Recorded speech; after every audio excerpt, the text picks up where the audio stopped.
This is Eric and Laura. Oh man, we're about to introduce each other anyways, right? Next slide. We're changing it up.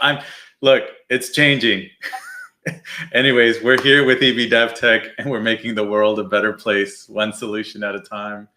We're here every Tuesday at 11:30. Today we're starting right on time, on the dot. And you can find us on YouTube, LinkedIn, Twitch, and more. As always, you can always reach out to us on our website, ebdevtech.com. Today is July 8th, 2025. It's a Tuesday, by the way. Yep, this is us. This is us. Hello, everyone. My name is Laura, and I'm with EB DevTech, just serving our clients to, I guess, on the marketing lead side. And I'm glad to have you guys here. Please let us know if you are open for any type of consultation in the tech world. We're super excited as always to get to meet new clients and their ideas and how we can make them actual steps and actions. So Awesome. Thank you, Laura. And she doesn't like to be called marketing analyst or anything. She's an engineer. Okay. She's an engineer first with an MBA. And she does an amazing job with our marketing and for the marketing of our clients as well. I'm Erick Barreat. I'm the founder of EB DevTech. And I'm just a technologist by heart and just trying to truly live by our vision to make the world a better place, one solution at a time. Love complex problems. And honestly, that's what we're looking for, right? For our clients to come to us with some of the hardest problems so we can solve them. Nothing beats a hard puzzle to solve, right? So that's what we're here for. yep. So are you ready for this? I'm ready. Yes. We're gonna set a couple of rules today as we're changing the tone of our workshop. I'm gonna be asking a couple of questions to Eric. I'm gonna ask him to be radically honest. There's absolutely nothing better more than just no sugarcoat on the things that you don't want to hear. But just be honest. And we're probably gonna take 5 minute max per question. So I'm gonna be looking into. We're just gonna tap into all of your thoughts, Eric. Okay. And please just tech savvy is welcome, even though we don't understand it. If you want to go all into your frameworks, I guess. And in technology jargon, I would love to hear some of those stuff. So, are you ready? I'm ready. Do we do the drum roll? Let's do it. Let's do it.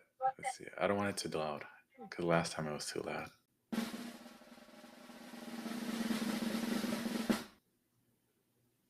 Again.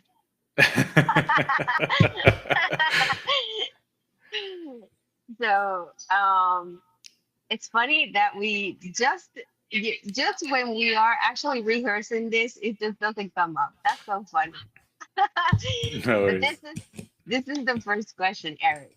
So, what repetitive tasks are eating our client's calendar each week?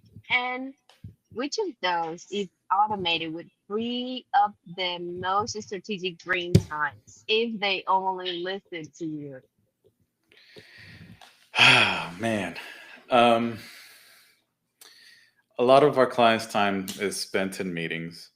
So if we take out meetings, right, and collaboration, because that's important, I think, and taking out of multitasking. So I'm thinking out loud because you said to be directly honest, right? No sugarcoating, right? So everybody's multitasking, everybody's spending time in meetings. What is left, right? The actual work. Um, that repetitive task, like those needs to be identified, right? Those things that you are doing all the time that are mundane, that needs to be automated. So what are they? right? Because that's the specific questions. What repetitive tasks are eating our client's calendar? Um, if you're doing invoicing, why isn't that automated already, right? You know what products and services you sell. It's not a guessing game. You just need to capture either hours or the actual items that you're going to bill for, and those need to be built, right? Like why is there a disconnect between um, what you're going to bill for and what's on the invoice, right? So I feel like that piece is a waste of time. You know far in advance what your services are, who you're selling them to, and what you're going to bill them. So that should be, without a question, one of those things that should not be eating so much time. So invoicing should be very automated, not only in the sending of them, but also in um, the actual payment of them. Of course, I'm a little bit more concerned about payments received, like you sending out payments. So make sure that you have those protocols in place to make sure that you can pay those invoices and that you should be paying those invoices, right? Those are the two questions you should be answering in that AP process. Um, but yeah, there shouldn't be a question of a doubt that your AR should be either connected to some form of system and automated, or some form of automation created there, so that you're not manually creating invoices and sending them out. That's if you're spending time in generating invoices right now today, please call Please us. call us. Please. Like that's I just I can't I can't see why that's still happening unless it's a very niche, Hmm. unpredictable play by play. And the thing is like,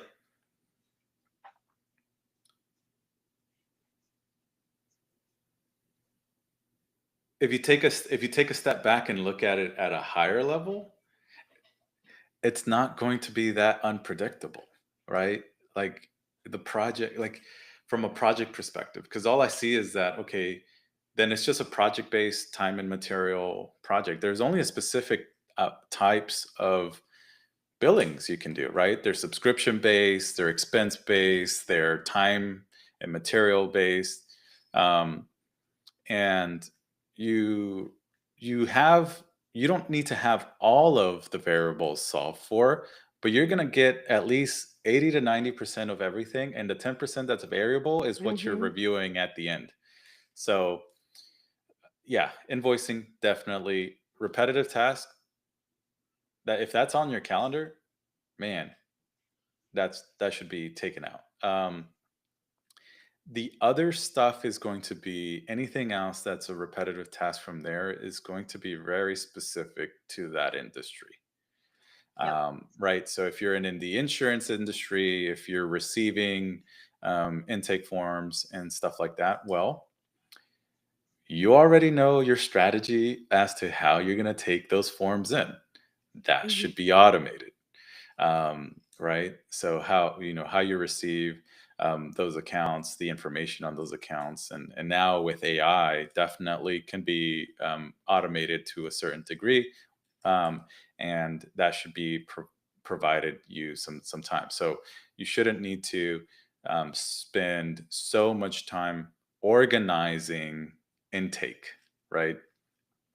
So that's already been done for many of years since we've had courier services in the world, where you have name, address, and it knows which pile to put it in, right? So those types of tasks should not be, you should not be worrying about those tasks nowadays. So if you do any sort of categorization or sorting Hmm.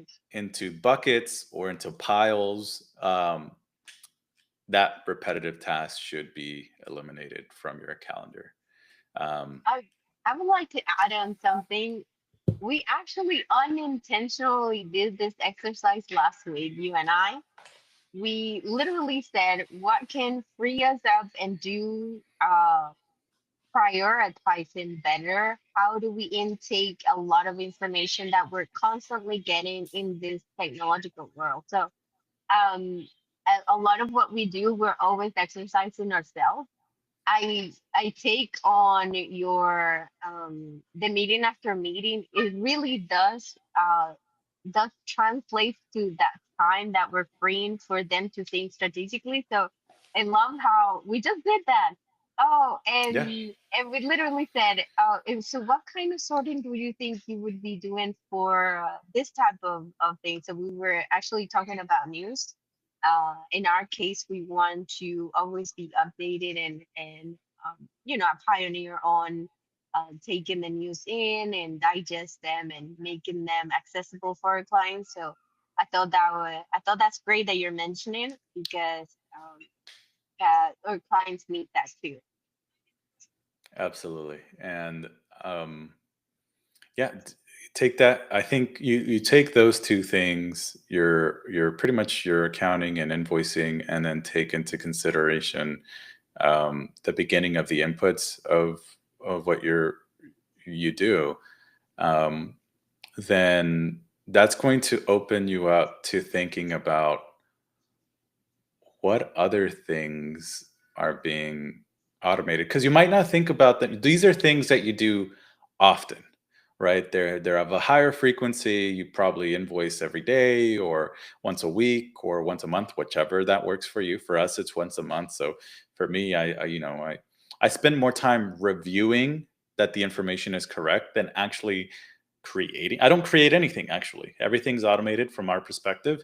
um, it's just reviewing that the information um, that we're going to bill for is correct, right? So it's still, you're still, people think that, oh, it's automated and you let things go. It's like, no, what you send out, you're still responsible for. You still have to make sure it's correct, um, because you don't want to have any invoicing discrepancies, not only in your billing to a client, because that just creates friction and nobody wants that.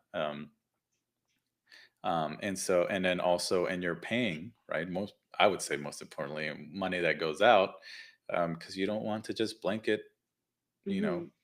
blanket payments, and that's unacceptable. And you need to make sure that that's reviewed. Yeah, I think those two things tackled on with your categorization, because what these repetitive tasks are doing are organizing you so that you can actually start doing the work that's required of them. So I think that's what we need to start thinking about about most of these tasks. What are the things that we're doing to organize our work and put them into silos or kind of respective um, processes, and then focus on just doing the work, right? The execution. Um, I think that would free up most of your strategic brain time, because now that you don't have to do these tasks, now you have more time to think about better ways to execute on the actual work. I I remember a time in which quoting represented a huge amount of times for people in the real estate industry. And so what it just liberated a lot of time for the people that are actually getting those quotes. If they could only have one link to pull up from something, it's like, okay, I want my client to look at this exact same thing. So I know that this is only one use case, but you can place it anywhere in any industry when people are just trying to pull up a lot of content to just fill up some lines and say, I want this and that, and just make it as friendly so that they embrace the change. And Yeah, it so that was a doesn't great. Mhm. Yeah, and it's not even, let's take this down to like the restaurant industry, right? Yes, Where are you another. placing your ticket printers, right? Um, and how often do your servers have to walk from that printer to a table? Are they strategically placed? That's all repetitive. Like that, those are physical tasks that the Yes. server has to do, right? I need to print out the check for this table, and I go walk to the printer, take it, place it on the table, and then accept payment, walk back. That's a repetitive task. You do it for every single client that comes through the door. So that is that is what we have to look at, right? It's you have to look at it from a lean perspective of, Mhm.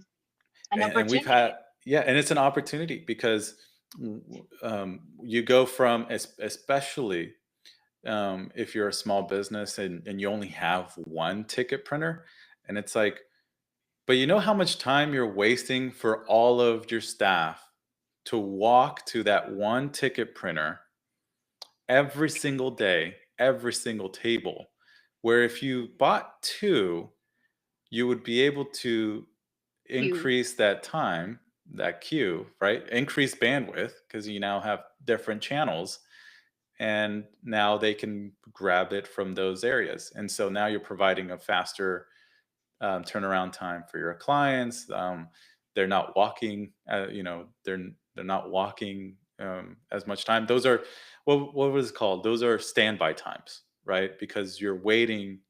for them to physically go get something, right?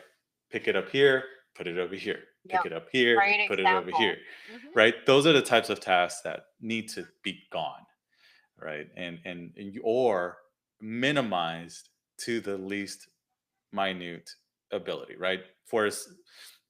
Unless you're like Olive Garden and some of these bigger franchises that every table has a printer, right? Which there's did they calculate the ROI on that? Should it really be needed in every table? But if you look at every section, every area, anyways, let's take the example of every table has it, right? Well, Hmm. now that turnaround time is almost non-existent, and it's self-serve, and you're now catering to a different type of audience, and people can have both all the experience that they're looking for, right? But anyways, I digress. Did I answer the question correctly? Correct. Yeah. You can move I don't on think there's a right to. answer to this one. Oh, they are. It's just, I love the examples. So we really did mention about a couple of clients, and they are everywhere in the industry, right? So Correct. in manufacturing, restaurants, real estate, um, logistics, anyone in the service field could do this. Yeah. Really, they are in. It's like now that I've worked in many industries, from manufacturing and the Insurance. retail, insurance, and hospitality.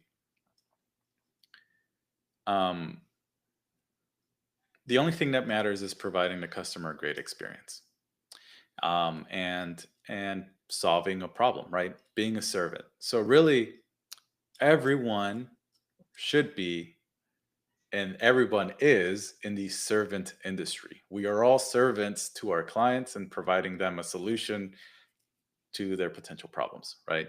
I'm hungry, I go to a restaurant, right? Or I don't want to cook, I go to a restaurant. um, and so the and all of these industries have a form of supply chain.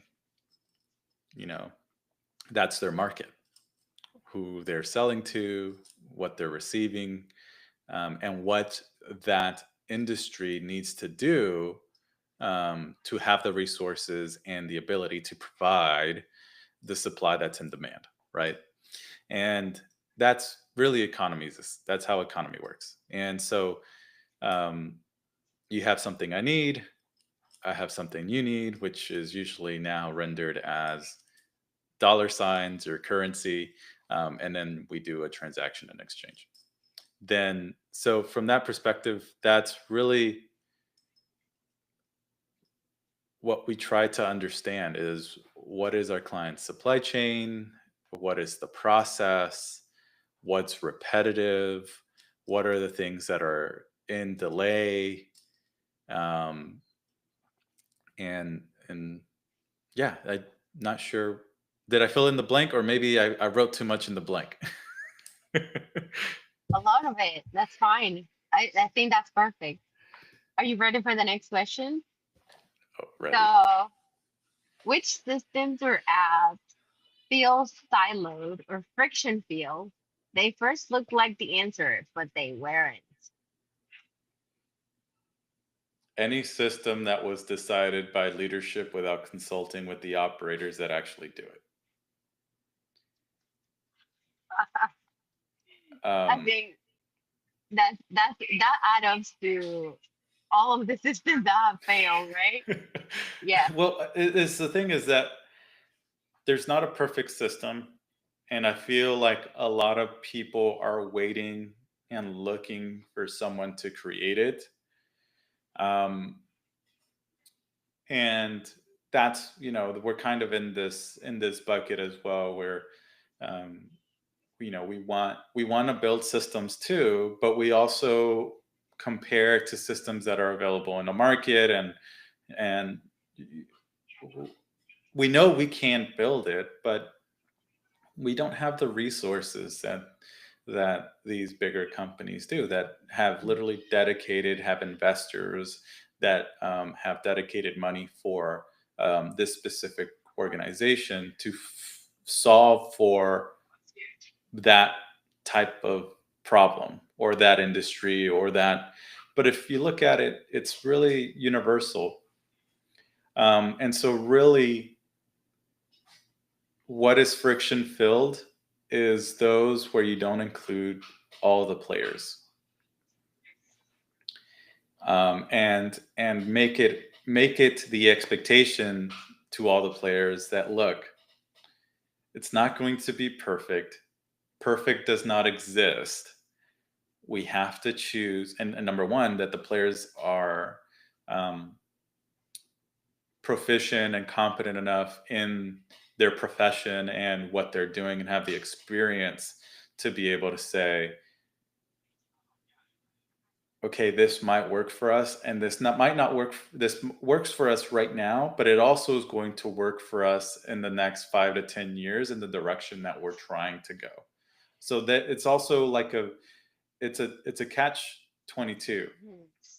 because you have to, and we talked, the reason she's laughing is because we just talked about what catch 22 means. It's a World War II reference on the bombers, the pilots that were claiming that didn't want to go and hop on the plane and get shot down, or potentially, and so they would claim insanity to not do the missions.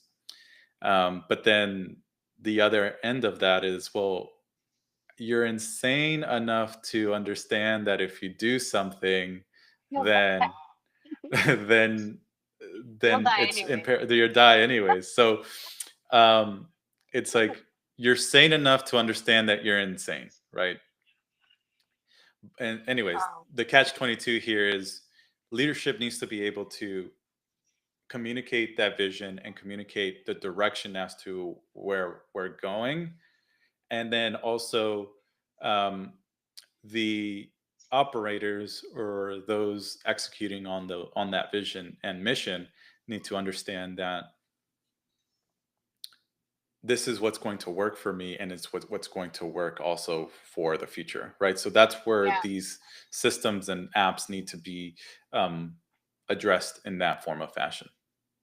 I'm I'm gonna add to uh so I consider myself objectively decision maker, but I have fall in love with stuff.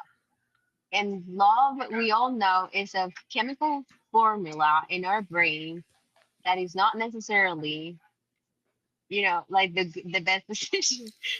So I have fall in love with the idea of salespeople can be very convincing into selling you something that maybe you do need to list it as a requirement and go step by step, delivering into what your wish and want translates to the system.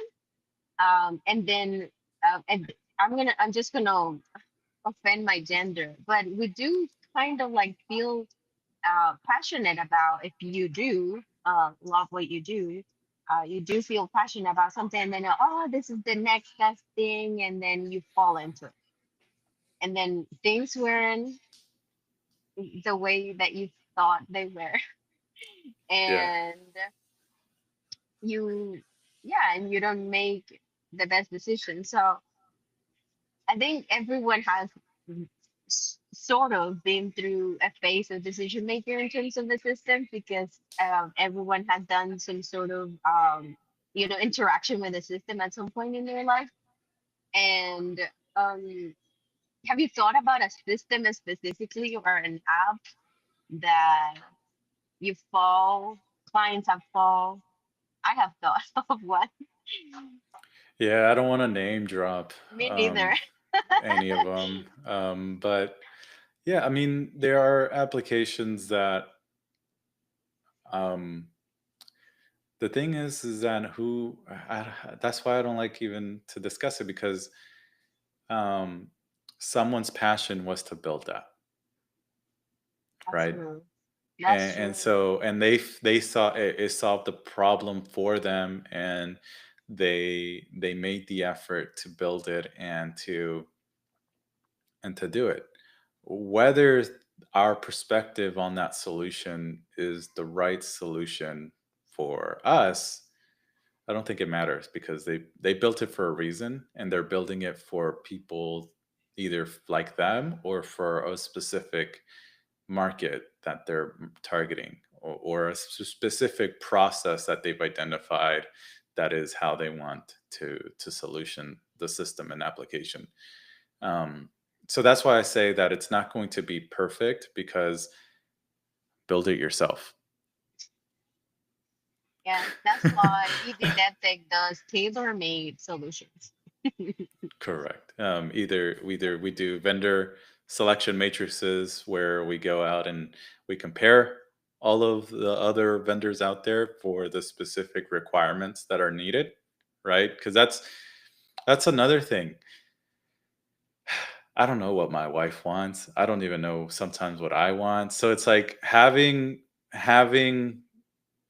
writing down everything that all of the stakeholders for a system want and what is needed, and then finding a solution that does all of that, is a headache, and it's a whole exercise, and we know, because we've created a process and exercise around it, and that is that is why it's just a hard, and it's not going to be frictionless, and probably maybe certain things need to be siloed, right?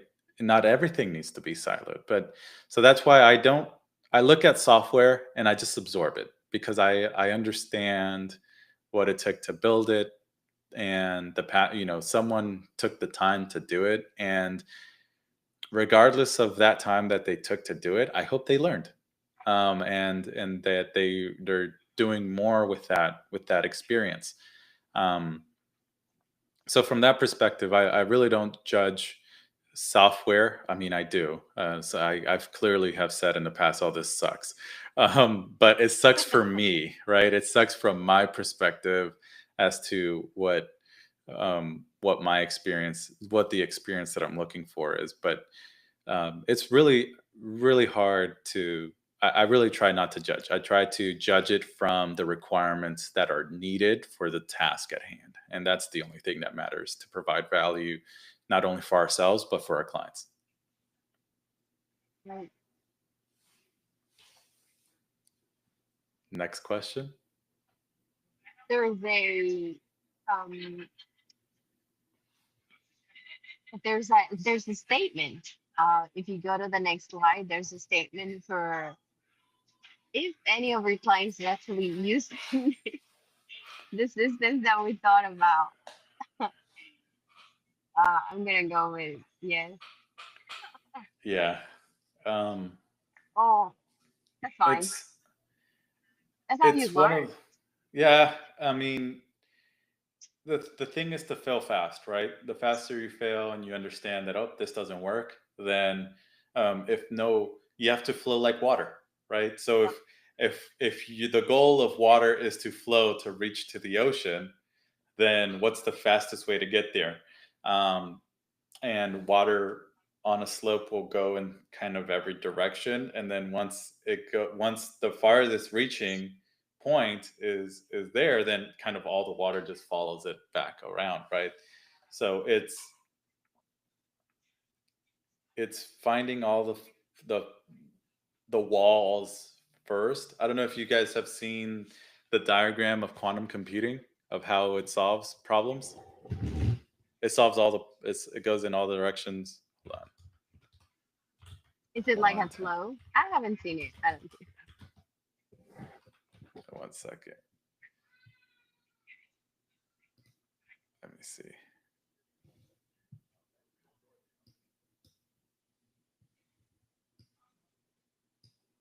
Let's see. Here we go.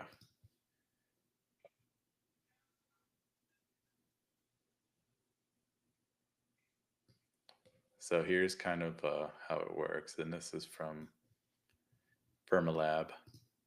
And so this is how traditional problems are solved, right? You hit a wall and you keep going, and you hit a wall and you keep, okay, that's a wall. And it's just going I to hit already all the went walls there. until, yep, Yep. yep. And then solution, right? But the way that you really want to do is find all of the paths as possible and find the solution, right? So that's kind of what we need to do, right? That's kind of the why um, why I love the work that we do, is because the more problems that we solve and the more solutions that we come up with, then we're going. It's failing fast, right? And Hmm. failing, um, and not that we're trying to fail. It's just that you're trying to make the best decision with what we have available. And so what we have available is all of the experiences that we're trying to capture. So the faster that we capture all of the experiences, then um, I think we're gonna be able to get to the The solutions faster. the beauty of the internet also is kind of like take the grasp of our ideas of others people failing and learning from that too. So Correct. hmm next question. So this Oh, is did I let's skip a? see. There we go. Yeah. So what metrics um and I put on some only time saved per task, error rate reduction, faster response time, always matter the most to our clients, DC. What are those metrics? So we have time saved per task, error rate reduction, and faster response time. Matter the most to our CC, to the C-suite of our clients? The answer is always all of them. Yes. um, Is there one that prevails? I think all of these lead to time saved, um, because if and it's not that you have to focus on saving time. It's not the case, right? It's not the case that, hey, we need to focus on saving time. No, everything results to saving time. So having a faster response time results in saving time, because you're attacking the request faster and responding to it faster, resulting in it being responded to and acted on faster, which would be a time saved, right? Because whatever the delta difference of if you did it faster than previously before, then that delta changes time back, time you get back. Error rate reduction, same thing, right? So if you can reduce the rate of error, Mhm. then that also goes back into time saved, because now you're not spending the time fixing errors. That goes back into time saved. Now, if you're looking to increase your time spent on it, I mean, decrease the time spent on the task, which is literally the time saved, then it's the exact same thing as a delta difference of, okay, well, that task used to take X, now it's X minus 2. Well, then the difference is that minus 2. That's important to us. And those all lead to the same thing as the time. And that's all we're trying to do, um, is reduce our time spent on a specific task. Um, because that means we're taking what we know and we're applying it faster. We're also solving it faster, and we're we're we're reducing the errors that happen to it around it. Um, it's all time saved. It all goes back to time. So I mean, if we go back to science, right? What are the three elements of science, right? There's energy, there's time, there's mass, um, and so those are the three things that only matter, right? How much energy does it require to do something? That applies to time because energy and mass operate in time, and so it's all about the time saved. No need to complicate it more than that. One simple formula of velocity. Yep. Exactly. Yep. You just remind me of a meme. I wish I had it at hand. It is a meme where Einstein is just like, thinking, and the meme is saying, I gave him time and space. He must be calculating velocity. I wrote something down. That is so funny. I'm gonna send it to you later. Yeah, I there's this huge energy formula, which is like energy total, the total energy Okay. in the The world entire space. everything, the Okay. whole universe, Galaxies. galaxy, everything. Um, and it all uses, variables from different formulas and stuff like that. And Hmm. and the one thing that interests me the most is that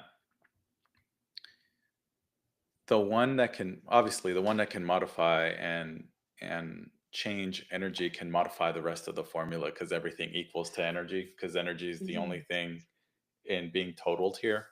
Hmm. Um, and so if you can modify energy, you're essentially modifying all of the other parameters. But if you modify time, you're modifying energy. You can either reduce it or increase it, right? Right. Um, and so, no one's figured out how to manipulate time yet, I think. Well, we know how, speed and all that play into account We to know it, it. but We can play with physics all along, but we not know in real life. theoretically, but not, Yeah. not us being able to Hmm. Hmm. grab it and say, do this. Um, but yeah, anyways, just to nerd out there for a second. Yeah. So the actual comment after this question would be, um, if this, if we have a way, EB DevTech has a way to measure those even before, you take them on a project. Yeah, I mean, everything, if it's observable, it's measurable, right? Correct. So, um, so if they're doing a task, well, that's a time analysis, right? How long does it take to do the task? Who's doing the task? Why are they doing the task? Stopwatch, right? Um, and that's just one way of observing it. You can do the same thing for entire processes, all of time, translate time and material, translate to money, right? Time costs something if you're in a business. The material also costs something because you have to purchase the material, so it's an expense. So that's measurable. So time analysis, cost analysis from those perspective, and it provides you a pretty good graph. Um, Time savings analysis is something that we do for a lot of our automations, because we know the process, right? You can only automate something unless you know the entire process as to how it's being done. And usually that's being done by a machine or a robot. And again, it's quantifiable because time is an expense and then also the machine is an expense. So, um, to calculate ROI on that. Vendors, the one that's a little bit harder is on the wants of things, right? So vendor selection matrix, right? Um, we know that none of them is going to be a perfect system because there's no such thing. And so now it's taking some form of quantified, and this is what we do in our process, some form of quantified vendor selection matrix that we do, and being able to now put all of the requirements down and rank all of the vendors that we're reviewing, for us or for our client, and say, okay, here's the numerical reason why we think that these vendors are the best vendors. Mhm. But there's always that want factor that we cannot measure because each of us have different experiences and different perspectives, and different roles, within the business. And so that needs to take into consideration as well, right? But that's measurable, right? Because now from a market, then that means that we didn't make it granular enough. So if it's by role perspective, it's like, okay, well, we need to calculate it from a marketing or from a sales or from an engineering perspective. And now those are quantified separately than as a overall total. Um, Per and so, user. Wow. yeah, exactly. Hmm. So per user. And so, yeah, I don't like I said, if we can observe it and we can ask the questions and drill down all the way down to the why, then it's measurable. So true. Great. True. That's awesome. So, question number 4. Where do team receive new tools? Which All everywhere. department? Oh, this is all of us. Wow. Okay, so we all are resistant to change, basically. Correct. I guess For the the most part, one yeah, because you've been on the role where you've had the opportunity to be the one leading on the change and motion for people. Then I guess it's not IT, but it could be IT, yeah, and for other cases, right? So I guess there has to be one department though. I can think of one, and yeah. I I kind have of like, two. yeah, I can think of one because see these people, this department specifically, I understand that they're driven by a different type of interaction, and that it might not be the systematic way that we often the process thinkers kind of do. And so I think salespeople, oh, I've like I've had experience with salespeople where they don't necessarily embrace it. They're welcoming, yeah. They're always charming about it. They say yes and all of that, but they won't use the little thing. It's- No. So I'm gonna go by sales. Did you have another one in mind? No, having been the driver for a lot of change, we all don't like change. Um, Yeah.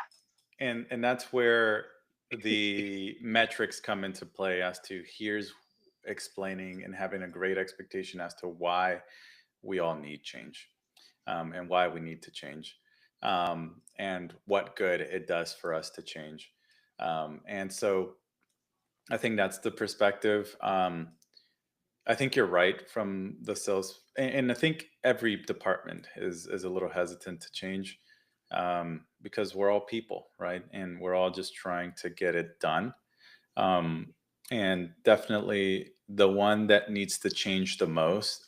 I guess that's another way to rephrase this question: is Hmm. which departments need to change the most, and it's definitely sales, because the market and the audience changes or potentially changes, and it depends on the service and the products that you're trying to sell and to who you're trying to sell it to. um, so their role changes a lot, um, and so and so that's probably why they're always resistant to new tools, because they have to be kind of a form. They themselves are the tool, right? They're trying to sell something, and so sales is definitely one of the harder departments to provide change because of that. Um, and give me 1 second because I'm being messaged.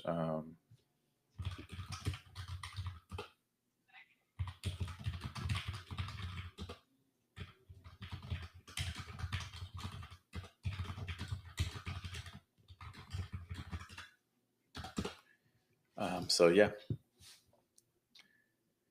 But we did kind of like mention one. Mm, I was going to I mention think there are accounting, departments. Yeah, there are. Like I can't blame them though.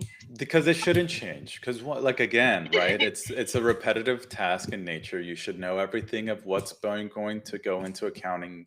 It should be predictable. It should be able to flow Hmm. into, charts of accounts, and everything flows into it, um, as it should, and there should be very little one-offs. So from that perspective, I justify that there shouldn't be any change in an accounting department. um, and they should be the ones that should buck back when change happens, because the first question should be why, and why now, right? Oh, I'm Because then guessing. you once you understand that question, then it should be a very clear indicator as to you have the right reasons to change. Right. Yeah, I guess I did put you actually add on to any type of layer that involves a no code interface, some guidance, chat with assistant, into Yeah. that learning club. I remember, and like I didn't know there were some feathers to move, but I did get moved because got we didn't get selected for a client that was looking for a helper for sale. And I thought, oh, that's a shame. Um, I would have loved to be involved in that project just because it was that interface for the salespeople to be able to do their job better. Correct. Correct. Yeah, I mean, this is what this is the first line of defense at what these things are supposed to be made for, right? Yeah. Is to smoothen, that learning curve so that you can get to what you need to do faster. um, and it's all in here. So these are tools, right? This technology is a tool, and it's supposed to help us do things, better and faster, and with less errors. um, and that is that's what's going to smooth the learning curve.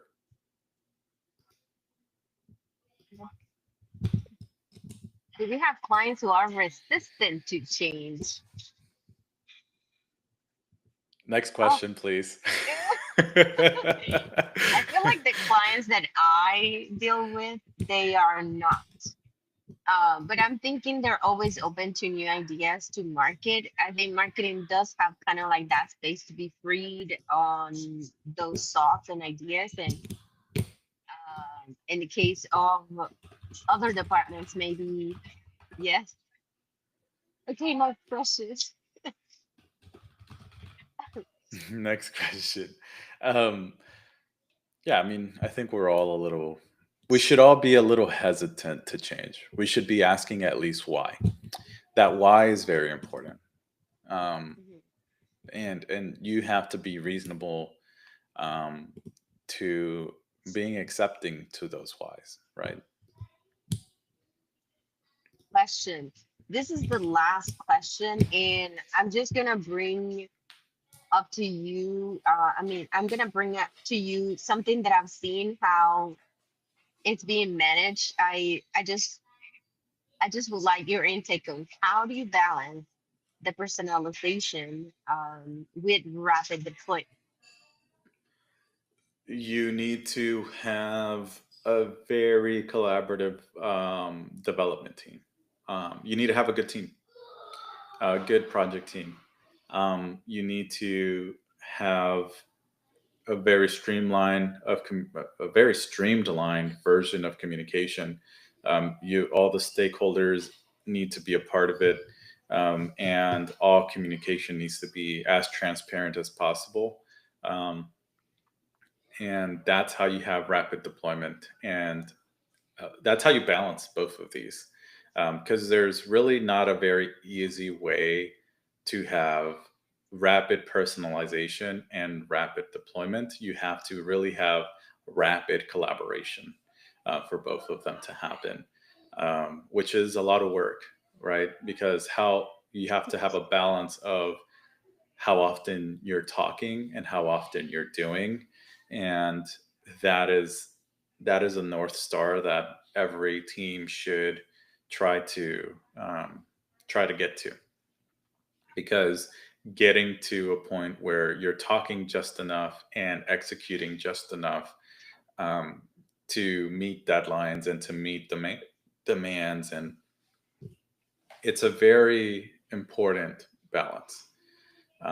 And sometimes, and it's very, it depends on how fast, right? Because that could be all, sometimes the only balance you have is how much energy you have in the tank.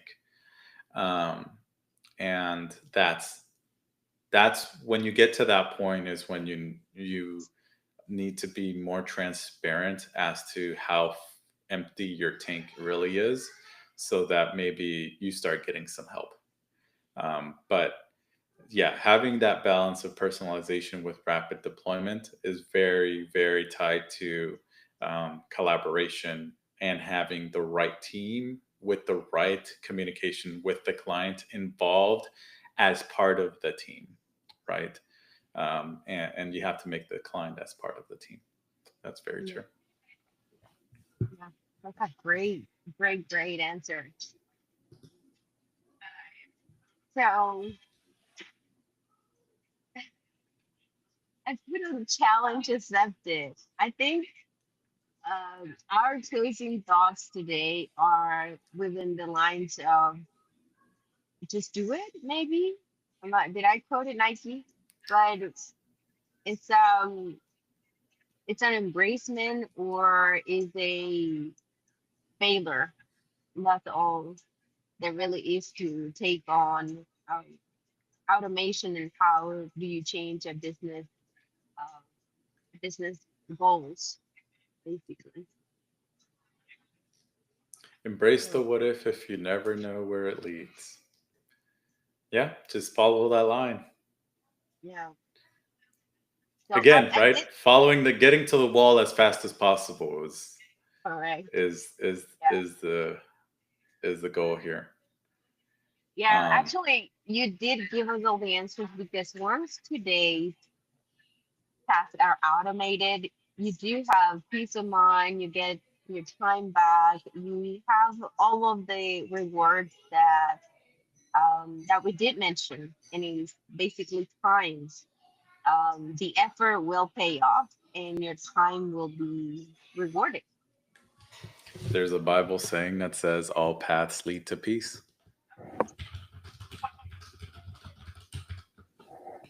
That's from Proverbs 3. Yeah, great book, Robert. So we are changing the tone this for the next following week, I think.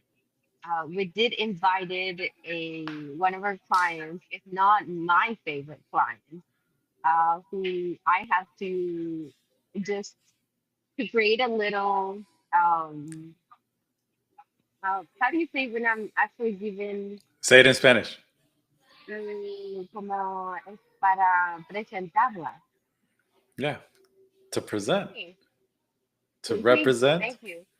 To present her, um, I think from my perspective, she is a like every owner of a restaurant, and she does represent one owner of a restaurant that has made it and put a lot of heart and effort into what she does.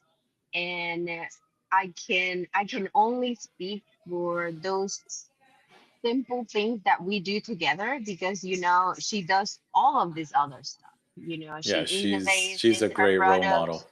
She exactly, so she's a leader, she's a spouse, she's a mother, she's taken on all of these other different roles that I don't necessarily get involved with, but she is, to me, one of the clients that we're gonna meet next week. We're probably gonna take the floor to her and see how technology has helped her, how it has shaped her business. It will continue to shape her business, and even when she uh, knows she has a very high knowledgeable, the generalized idea of what she wants. So, but then she gets specialized experts to get her task done. And I think that she will be with us next week. Yeah, I'm excited. I'm very biased. She's my aunt, so that's a little sneak peek there. So very That biased too. here. She's my aunt, but very proud. Oh my goodness, beyond. I don't even have the right words. Yeah, well, we Just the hear about journey. her story. Yeah. Yeah, we'll I hear don't about a story. you don't need to be biased about someone that has come from zero to hero. There's just no bias there. It's just a To me, she great was never story. zero, though. No, well, It's just and, growth. yes, The level of thank you. growth that has happened in the Yeah. last eight Well, to nine years is. exactly. But the way that I see it is almost as if you had this wish, you went to your kitchen, but then you had this whole thing. So that's Well, it. And just recently she posted this story about, she jokingly, right, she just dressed her kids and herself with the theme of her restaurant, and now she is there. yeah. So it's just a great reference of, if you are determined and just do all of the good qualities that one needs to have in order to just you know be a role model. Well, a part of that is during that time, like right when that was during Halloween, and they dressed up Yeah. as El Chavo from La Vecindad, and um, what happened is that they used to go by Pico de Gallo, right? And that was the original name of the restaurant. Well, someone already had that name and had requested their name change. And they went from this, what are we going to do, to one of the best things that could have happened to them.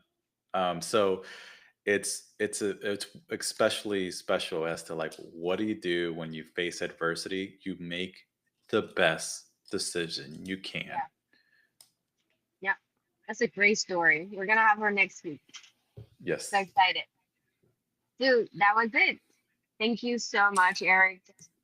Thank you for for everything that you took as far as the objective that we need to hear, the candor, and many things that a lot of business owners needs to hear. I don't think we went on to anything completely, new. These are things that many people know, but it's easy to do and it's easy not to do. It's easy to say that you're gonna plan it and strategize and execute it, but it's super easy not to do it. So when you're actually doing It's it all the and action. it's all about the action. So thank you so much for your take, uh, and we'll see you next week. Yes, thank you guys. Take care. You want to reach us, follow us. Please follow us on LinkedIn. We're trying to raise our follow count there. Also on Facebook, to be able to stream directly to those two platforms in real time. We are trying to grow the audience. So please, if you like the information that we're providing, please give us a follow. And then you can reach us by phone, email, just visit our website. Thank you, Laura. It was fun. Thank Take care. you.